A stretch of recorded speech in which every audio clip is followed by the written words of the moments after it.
Los diagnósticos quiroprácticos son una estafa en diferentes niveles y categorías. Antes de comenzar con este reto que yo mismo comencé, quiero agradecer la respuesta del quiropráctico. La verdad es que a él como persona lo respeto, agradezco su tiempo por haberme respondido. Es más, le mando un abrazo amistoso. No es contra él, pero sí voy directamente contra su argumento puro y duro.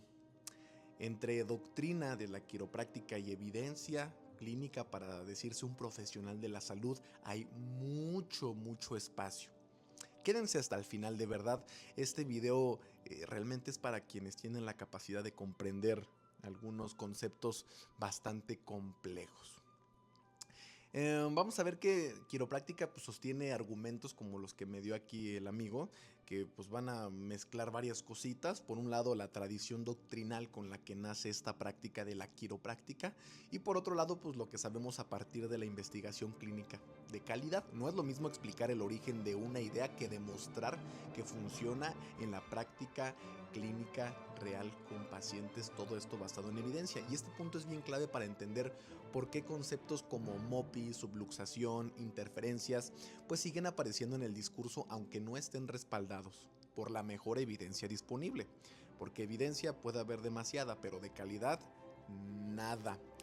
Dentro de la doctrina quiropráctica clásica del siglo XIX y la moderna incluso, no crean que se han actualizado mucho, se describe el modelo MOPI como una cadena de causalidades. Una supuesta malposición vertebral va a producir una oclusión, esto generaría una interferencia del impulso nervioso y finalmente una enfermedad articular, sistémica o neurológica. El problema no es que este modelo exista como parte de la historia interna de la quiropráctica, sino que se utilice hoy como explicación clínica para diferentes enfermedades y alteraciones musculoesqueléticas.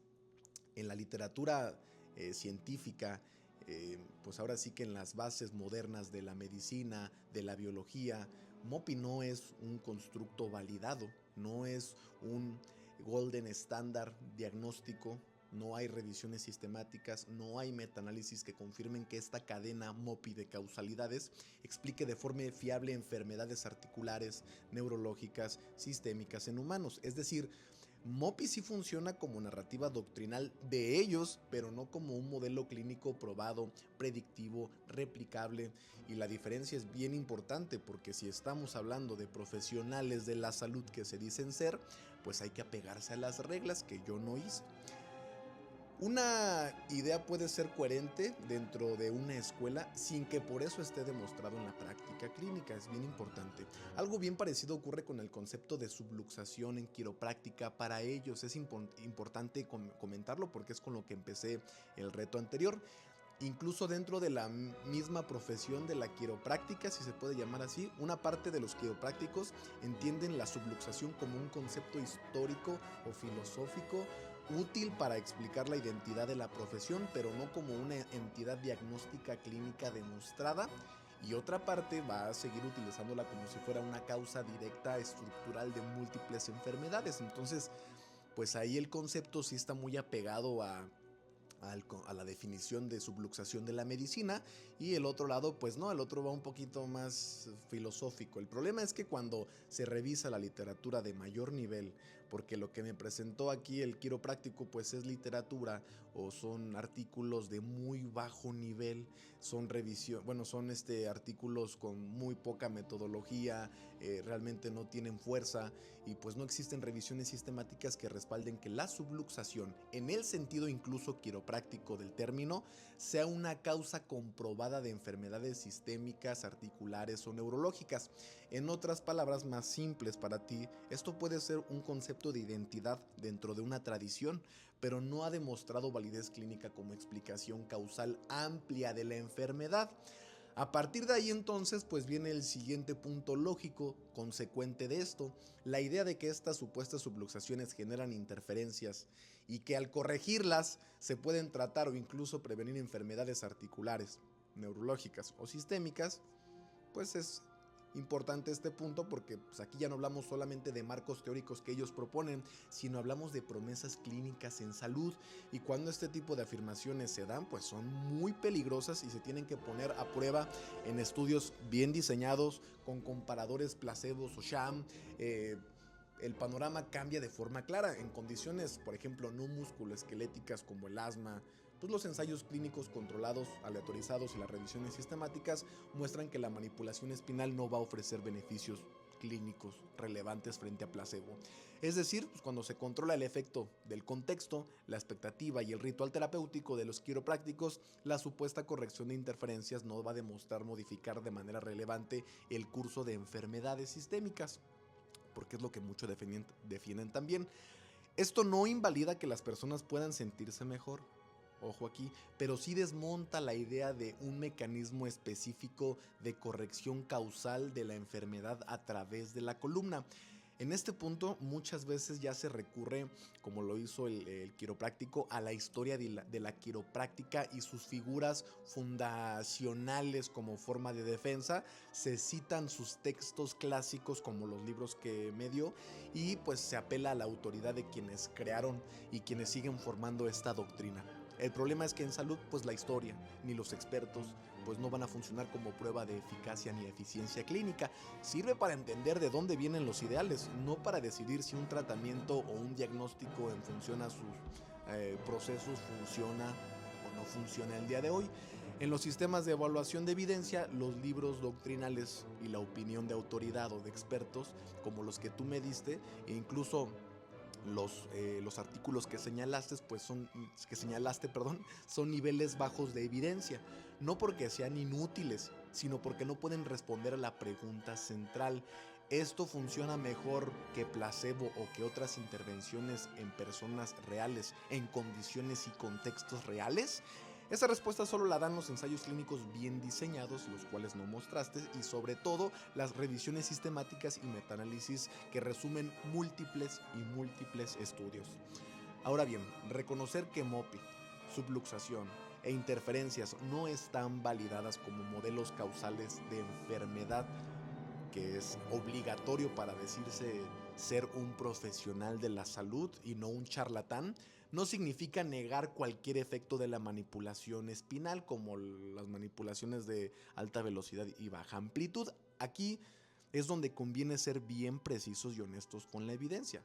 Sí, las revisiones sistemáticas y metaanálisis en dolor lumbar y cervical muestran que la manipulación espinal sí produce mejoras en dolor y función, generalmente modestas y en muchos casos pues a corto plazo, y se obtienen igual con otras intervenciones recomendadas como el ejercicio terapéutico, la educación, otras formas de terapia manual. No hay datos que respalden que la manipulación corrija estructuras para curar enfermedades. Lo que se observa es más compatible, como tú ya lo explicaste, con efectos de neuromodulación endógena y con mecanismos contextuales a corto plazo. De este tema yo conozco perfectamente, es a lo que me dedico. Dicho de forma más sencilla, pues puede ayudar a modular el dolor en algunos cuadros musculoesqueléticos, pero eso no valida la narrativa de recolocar subluxaciones incluso en términos o en conceptos médicos o definiciones médicas para tratar enfermedades. En este contexto de ahorita, pues aparece a veces la idea de que incluso estímulos mínimos como el que mencionaste, el peso de una moneda o incluso un soplido, sería suficiente para generar cambios fisiológicos relevantes y modificar el curso natural de una enfermedad.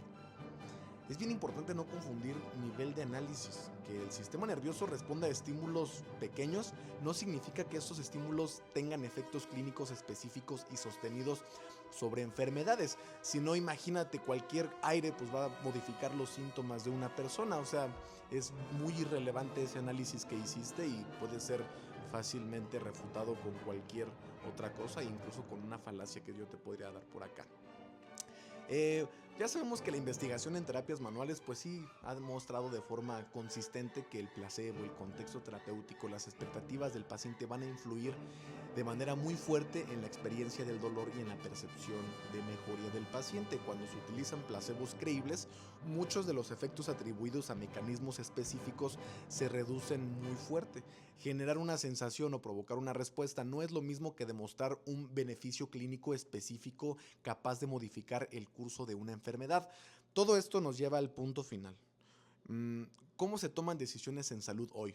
No se toman por tradición, no se toman por anécdotas, no se toman por autoridad doctrinal, no se toman por artículos de bajo valor, no se toman por libros, se toman evaluando la calidad de la evidencia. Los marcos modernos de evaluación van a priorizar revisiones sistemáticas, metaanálisis, guías de práctica clínica y valoran no solo si hay un efecto, sino qué tan grande es, para quién funciona, en qué contexto funciona, con qué riesgos y comparado con qué alternativas. Desde este enfoque, pues la manipulación espinal puede tener un lugar súper limitado en el manejo del dolor musculoesquelético, les guste o no les guste, con beneficios, sí, modestos y realistas, lo que no está, pues mal, pero no está respaldado por la ciencia, que todas las narrativas de las subluxaciones, interferencias, curación de enfermedad sistémica a través de la columna, esto únicamente va a explicar su historia, su origen, su doctrina, pero no es evidencia clínica. Al final,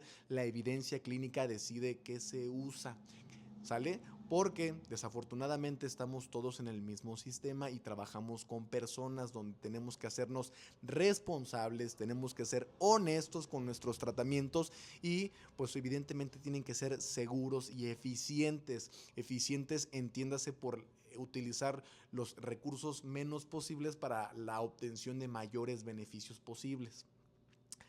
Este video es bastante largo, son 11 minutos, espero que lo hayan escuchado hasta el final. Si no lo entendieron, pues tienen que escucharlo 1000 veces.